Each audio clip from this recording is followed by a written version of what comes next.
Abdi Membangun. Kali ini kami akan menjelaskan tentang bagaimana sih pekerjaan boplang itu. Sebelum kita melakukan pekerjaan konstruksi dalam mendirikan bangunan, maka kita perlu membuat dan memasang papan boplang terlebih dahulu. Papan ini nantinya akan menjadi pembatas dan dapat digunakan untuk menentukan area kerja kita.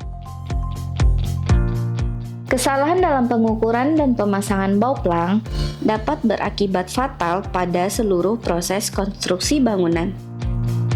Oleh karena itu, sangatlah penting bagi sahabat Abdi Membangun untuk mengetahui apa itu boplang, pengertiannya, tujuan, fungsi, syarat pemasangan, dan apa saja resiko yang terjadi jika kita tidak memasang papan boplang dengan baik atau bahkan mengabaikannya.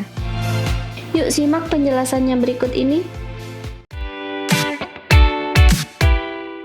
Boplang adalah patok atau papan lurus yang terbuat dari kayu dan sejenisnya untuk dipasang sementara pada sudut-sudut atau keliling lahan yang akan didirikan konstruksi bangunan.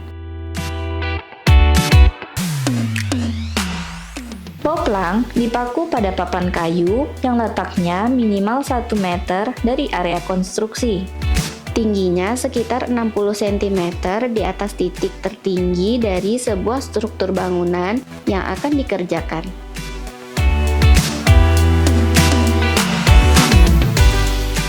Istilah lain boplang yang dikenal masyarakat kita adalah boplang.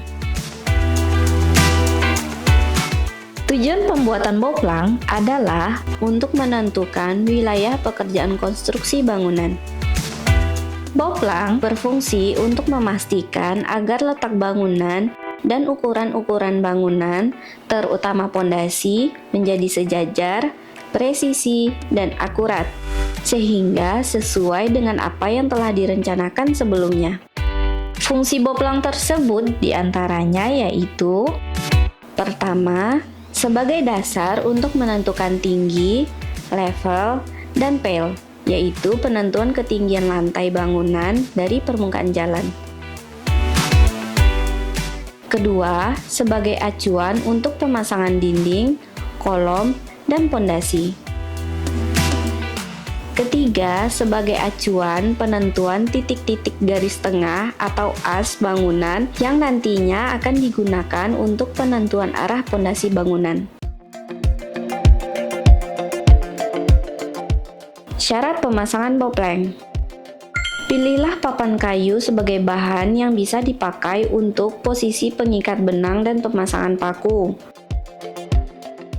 Sisi atas boplang harus sama rata atau horizontal dengan sambungan papan boplang lainnya.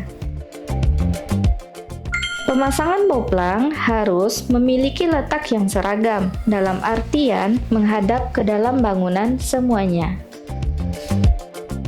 Garis benang yang dipasang pada boplang merupakan garis tengah atau as yang harus sejajar dan siku-siku dari rencana pemasangan dinding dan pondasi. Posisi kedudukan patoknya harus memiliki jarak yang cukup dari rencana pekerjaan galian. Hal ini bertujuan agar menghindari adanya kesalahan seperti boplang goyah akibat pelaksanaan pekerjaan.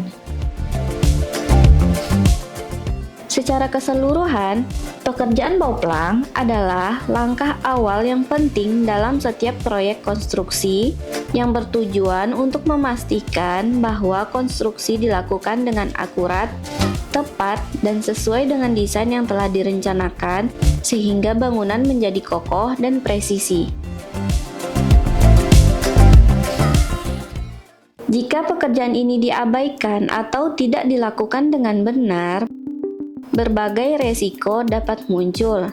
Di antaranya, pertama, kesalahan pada ketinggian bangunan, yaitu perbedaan ketinggian antara lantai yang satu dengan yang lainnya, atau antara berbagai bagian bangunan yang bisa berpengaruh pada estetika dan fungsi bangunan. Kedua, ketidakseimbangan struktur, yaitu menurunkan kestabilan dan daya tahan bangunan. Bahkan dapat berakibat fatal jika terjadi pergeseran atau keretakan pada struktur. Ketiga, penyimpangan dari rencana desain, sehingga membutuhkan biaya tambahan untuk perbaikan atau rekonstruksi yang mempengaruhi anggaran proyek. Keempat, masalah keamanan.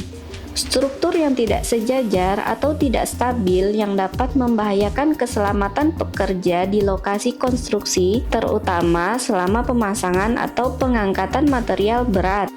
Resiko ini bisa menyebabkan kecelakaan kerja atau bahkan keruntuhan sebagian bangunan.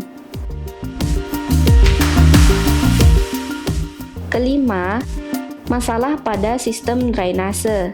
Sistem drainase yang direncanakan bisa gagal berfungsi dengan baik. Ini bisa menyebabkan genangan air, kebocoran, atau kerusakan pada struktur bawah tanah seperti basement atau pondasi.